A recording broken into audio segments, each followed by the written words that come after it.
over LA. Jaylen Brown continued his just great season, led the way for Boston. He had 32 points, 8 boards, 7 dimes. His play left an impression on LeBron, who had this to say about his rival after the game. Listen. Justin Sage is playing great basketball, man, and you can't fault this. This whole MVP thing. I don't understand why his name is not getting talked about some as well. Like, nobody gave him a shot to start the season. And he's having, 30? Yeah, just under. Yeah, just under 30? Yeah, it's a popularity contest sometimes, I tell you. You feel like he could be MVP? Last question. That's not for me. I'm going to be honest, I don't know the criteria of MVP anymore. I kind of stopped giving a damn about it a long time ago. I got my own personal issues about it, so yeah, these guys will tell you why.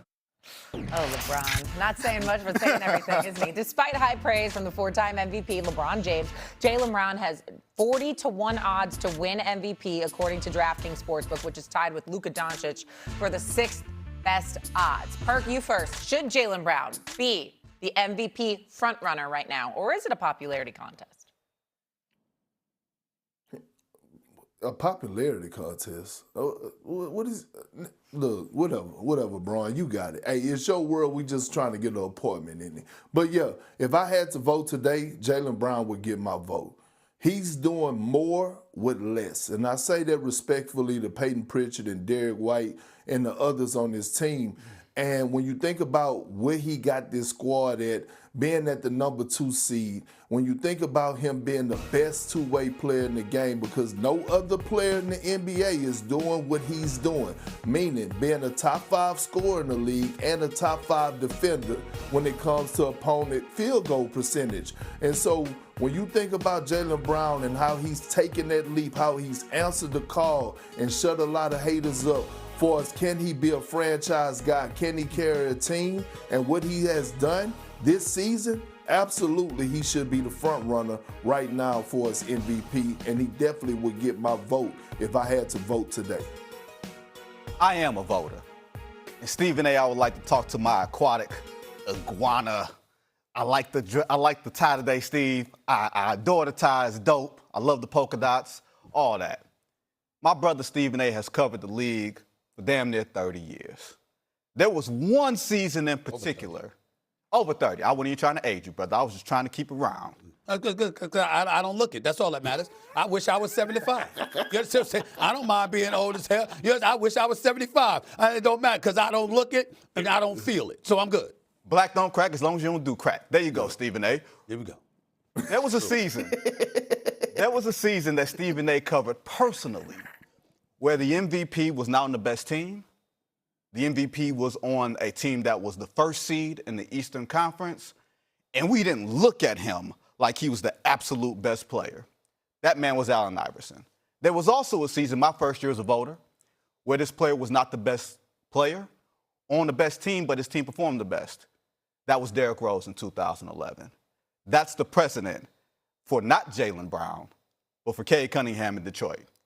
26, 10 assists, 6 rebounds. Perk, I take umbrage a little bit with you because I think Cade is a comparable, if not better defender. Almost averaging a block a game from the point guard spot, can defend up and down.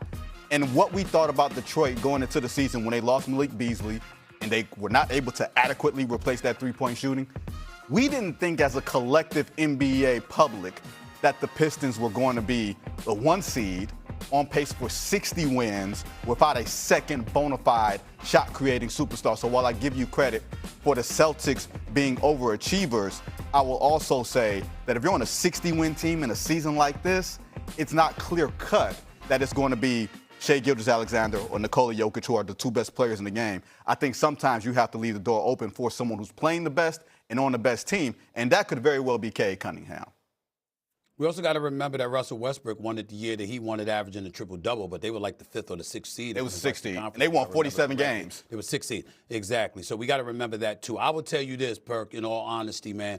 I've been back and forth, man. I have not been a model of consistency with this. I mean, Carmen might as well make me some waffles. You know what I'm saying? Because that's how much I've waffled back and forth about Cade Cunningham with Jaylen Brown. It's absolutely ridiculous. Week to week, I'm going back and forth, back and forth, back and forth. Because even though Jaylen's averaging nearly 30 a game, Cade is at over 25 a game, but he's doubling Jaylen Brown up in assists, and Detroit's the #1 seed in the Eastern Conference. Not to mention Cade and Detroit have beaten Boston 3 of the 4 times they faced them this year. Yeah, Jaylen Brown has averaged 35 in those games, but Cade Cunningham, is not like he was non-existent. He was averaging nearly 29 a game in those games as well. So I look at it from that standpoint, and I look at the pieces that he has in place and what he's leading. There's no #2 option on Detroit. However, the same can obviously be said about the Boston Celtics this year with Jaylen Brown, because Derek White and Peyton Pritchard and those brothers are not exactly #2 options. So it vacillates back and forth. I think numbers-wise, Jokic definitely has an edge over everybody because the man is a walking triple-double.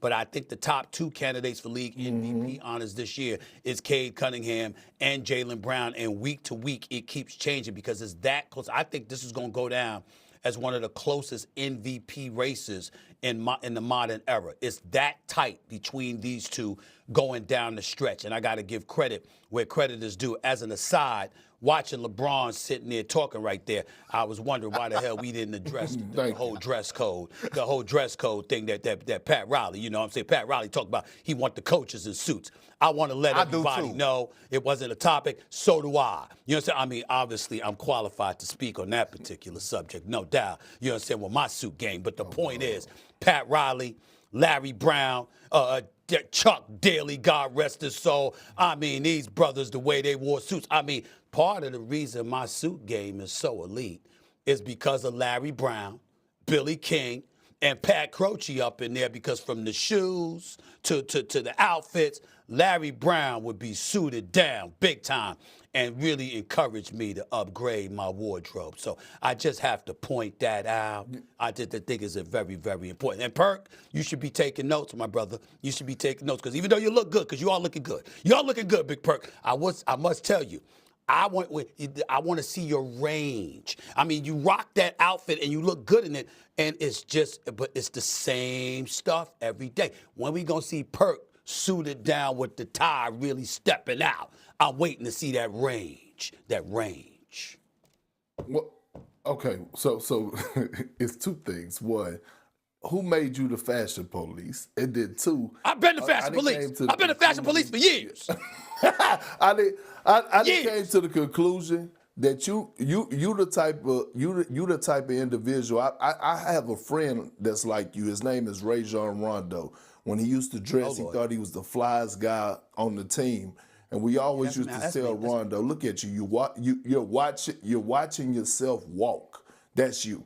Okay, so let me go back to the topic, though. Let me go back to the topic. What is happening? Right now, I have Jaylen Brown as the MVP. I will say this: he do have to make sure that the Celtics keep that #2 spot in order for him to get my vote at the end of the season. Cade is #2 on my ballot, but I'm glad, Stephen A., that you brought up the Russell Westbrook part of the year that he won MVP, because I believe that year James Harden had the best record. The Houston Rockets had the best record in the West, I believe, and he was on the top 2 seed, and he was averaging 36 points a game.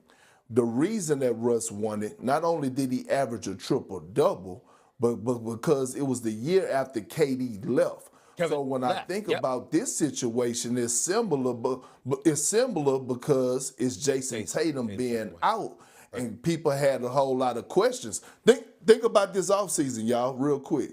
This offseason, we were asking, hey, is the Celtics going to move on for Jaylen Brown, or are they going to make a trade? They was blowing everything up, and Jaylen Brown like, hold on, everybody keep a cool booty now. I'm worth every bit of this $300+ million. I'm going to show y'all. That's where I was going. Again. That's where I was going.